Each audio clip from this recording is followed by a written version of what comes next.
Halo, perkenalkan nama saya Karnistuti Lauli. Saya mahasiswa semester 6 dengan NIM 856022186. Di video kali ini saya akan melaksanakan praktek sesi kelima PKM dengan tema 8 daerah tempat tinggalku dan subtema ketiga bangga terhadap daerah tempat tinggalku.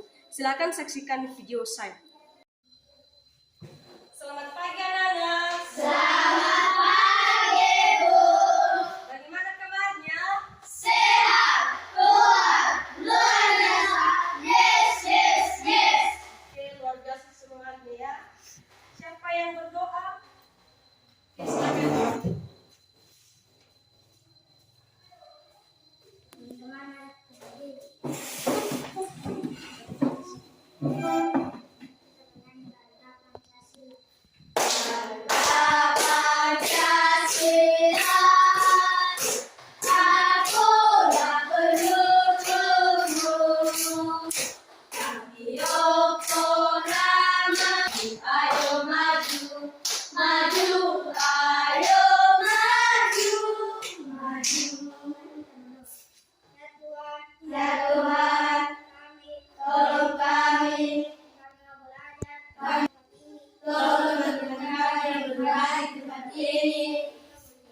Dan juga guru-guru kami dan mengenai siswa pengalaman dan mengucap syukur. Amin.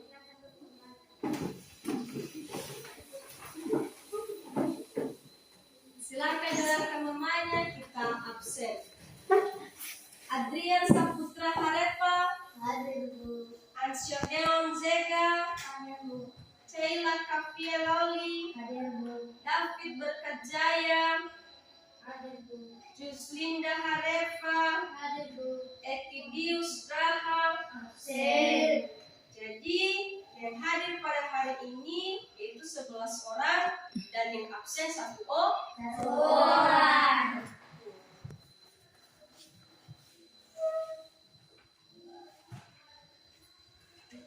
Silakan buka bukunya.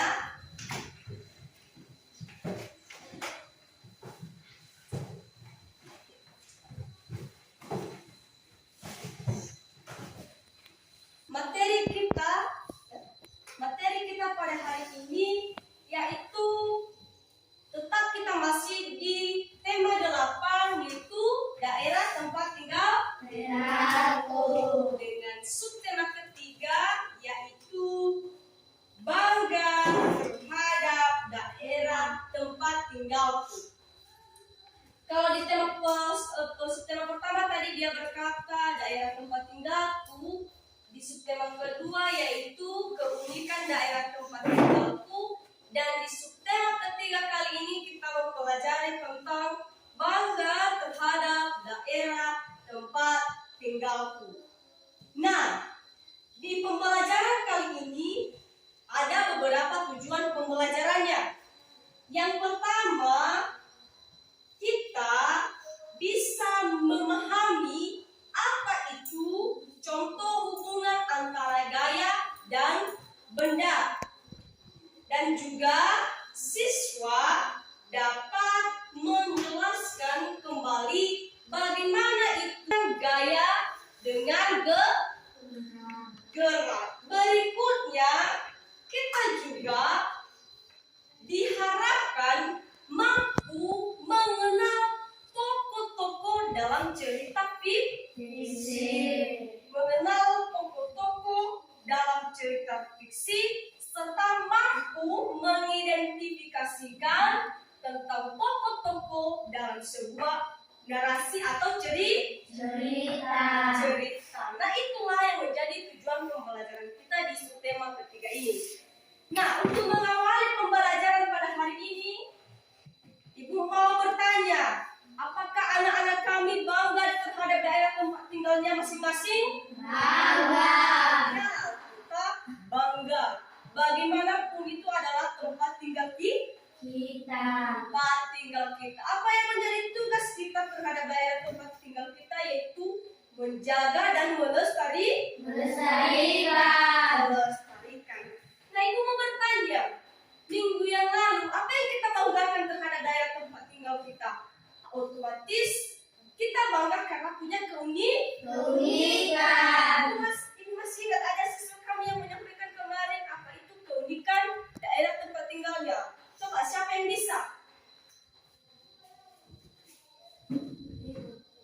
Keunikan yaitu memiliki sebutan kolonial yang berarti anak manusia yang kaya akan suku dan budaya seperti tari menak, tari golok, tari tubuh, tari batu. Oke, berikan tepuk tangan buat teman kita. Nah, teman kita ini tadi memberitahukan dia bangga terhadap daerah tempat tinggalnya karena punya keunikan. Dia berkata tadi, keunikan daerah tempat tinggal saya itu banyak sekali tarian. Apalagi rumah adat. Itulah menjadi keunikan di sebuah daerah. Nah, pada pembelajaran hari ini kita diminta untuk mampu mengamati. Nah, silakan buka bukunya. Ini ada sebuah cerita tentang bagaimana seorang Siti bermain sepeda dengan Lani. Bermain sepeda dengan Lani. Nah, di dalam teks ini ketika Siti dan Lani sedang bermain sepeda di taman, maka ada yang dinamakan dengan gaya. Di mana sepeda ini ditarik oleh Siti dan Lani. Artinya posisi sepeda mereka dorong maka menghasilkan yang namanya gaya. Nah, di sini kita diharapkan mampu mengetahui apa itu hubungan gaya dan gerak. Siapa yang masih ingat pengertian gaya? Oke, silakan. Gaya dalam dorongan dan tarikan terhadap benda sehingga berpindah posisi. Oke, benar sekali. Gaya adalah dorongan dan tarikan terhadap suatu benda sehingga mengalami perubahan posisi. Artinya, ketika Lani dan Siti bertindak atau mendorong sepeda, maka sepeda tersebut bertindak tempat. Artinya dari posisi dia bergerak. Dan itu adalah gaya. Apalagi contoh lain dengan gaya ini? Contoh lain gaya ketika kita membuka dan menutup pintu. Ketika kita mendorong pintu, maka otomatis pintu itu akan bergerak, akan tertutup dan juga akan terbuka. Itu juga dinamakan gaya. Apalagi contohnya seperti kemarin ketika kita membakar lilin, maka dia akan meleleh. Ya, gaya juga mampu mengubah bentuk benda. Nah, di sini ada beberapa hubungan gaya dan gerak. Silakan ditulis.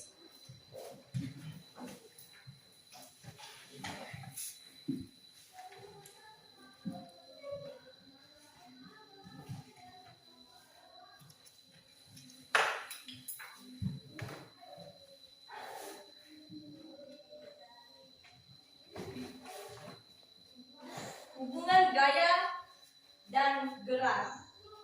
Yang pertama,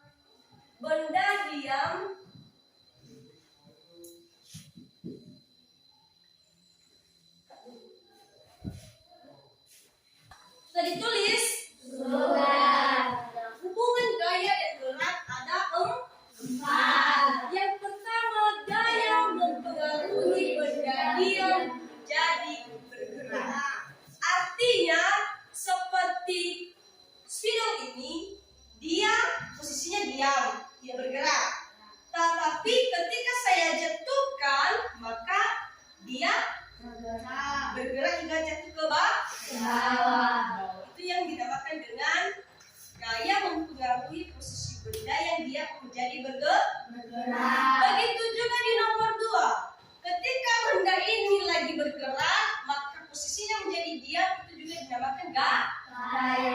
gaya. Ketiga, gaya mempengaruhi bentuk benda. Ya, seperti kertas kemarin ketika dibakar, maka dia akan menjadi Abu. Itulah mengapa gaya bisa mempengaruhi bentuk benda. Berikutnya, gaya mempengaruhi arah benda. Misalnya, kita mengambil bola. Ini kan bola. Nah, ketika bola ini kita tendang, maka gaya akan mempengaruhi arah gerakan bola. Begitu juga ketika kita Melempar. gaya juga akan mempengaruhi yang dinamakan dengan arah bola. Kita paham bagaimana hubungan gaya dengan gerak? Sudah. Berarti di dalam kehidupan kita sehari-hari sungguh banyak sekali yang dinamakan dengan hubungan antara gaya dan gerak. Nah, silakan buka halaman 221. 221. Silakan dibaca cerita tersebut. Cerita tentang angsa dan telur emas. Sudah dibuka? Sudah. Nah, saya berikan waktu 3 menit untuk membacanya. Sudah dibaca? Nah, dari cerita tersebut itu dinamakan cerita apa tadi? Cerita Fiksi. Nah, dari cerita ini karena sudah dibaca, kita berdiskusi kelompok. Nah, karena ada beberapa pertanyaan, ada 5. Silakan diskusikan bersama teman-temanmu. Silakan bentuk kelompok.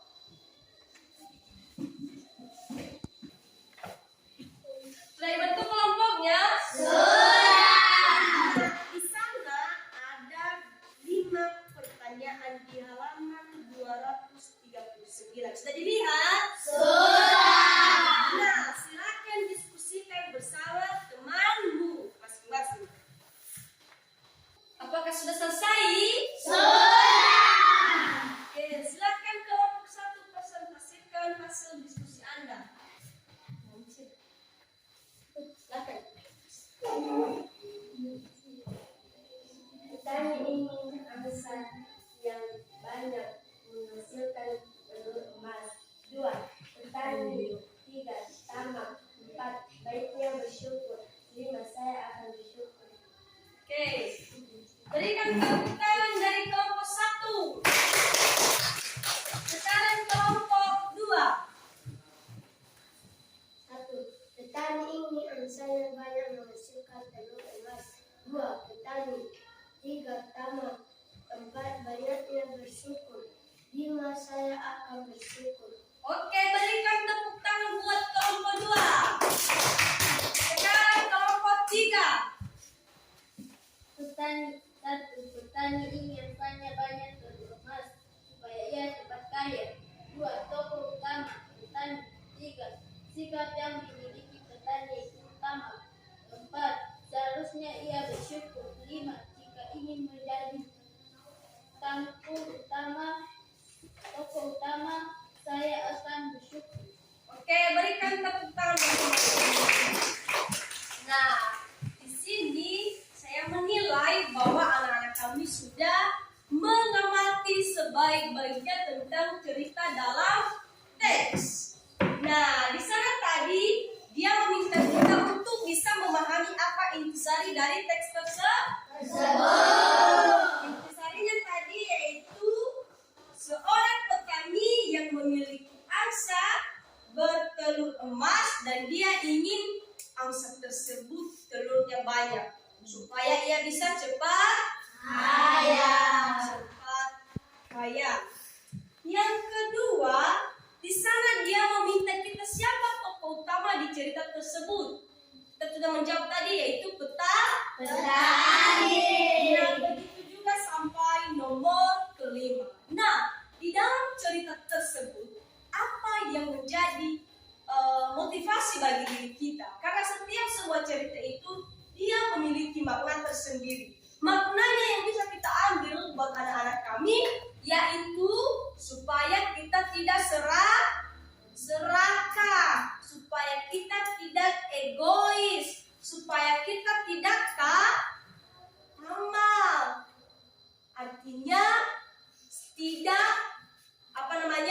Selalu bersyukur. Selalu bersyukur.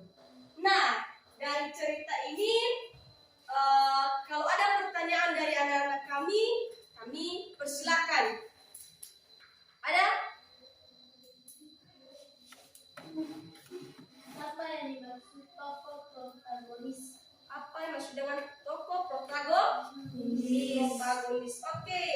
Nah, mungkin di dalam cerita tadi tidak tersinggung dengan tokoh yang dinamakan dengan protagonis. Nah, di sini dalam sebuah cerita dulu terdiri dua tokoh. Yang pertama tokoh utama dan tokoh tambahan atau pembantu. Artinya kalau tokoh utama itu adalah pelaku utama dalam sebuah cerita, sedangkan tokoh tambahan adalah yang menjadi pelengkap atau tokoh yang menjadi pelengkap dalam suatu cerita. Nah, berdasarkan perannya ada dua lagi tokoh protagonis dan tokoh antagonis. Nah, kalau anak-anak kami pernah dengar cerita tentang bawang putih dan bawang merah, pernah kan? Nah, di sana ada yang namanya dua tokoh. Protagonis itu adalah bawang putih yang menjadi tokoh utama, dan antagonis adalah bawang merah yang menimbulkan konflik dengan bawang putih. Itulah yang dinamakan dengan tokoh protagonis. Tokoh protagonis adalah tokoh utama dalam sebuah cerita. Bagaimana anak kalian sudah paham? Oke, silakan kembali ke posisi semula. Oke, sebelum ibu kasih tugas, masih ada yang bertanya?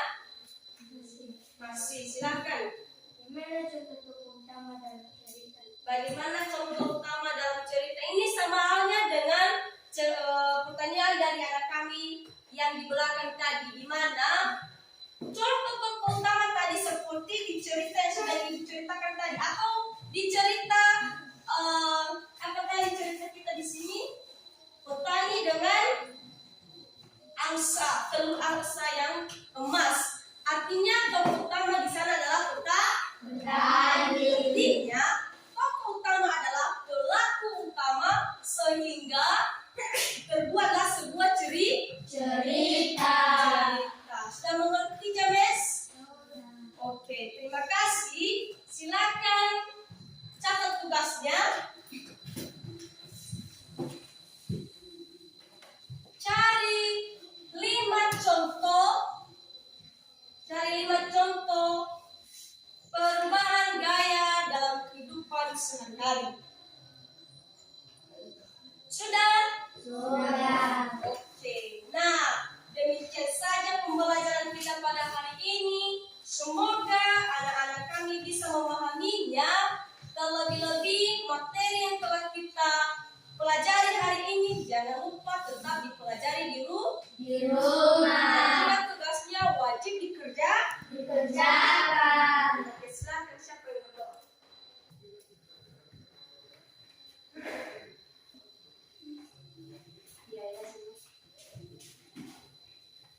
Saya ingat teman-teman kami Mari kita bernyanyi.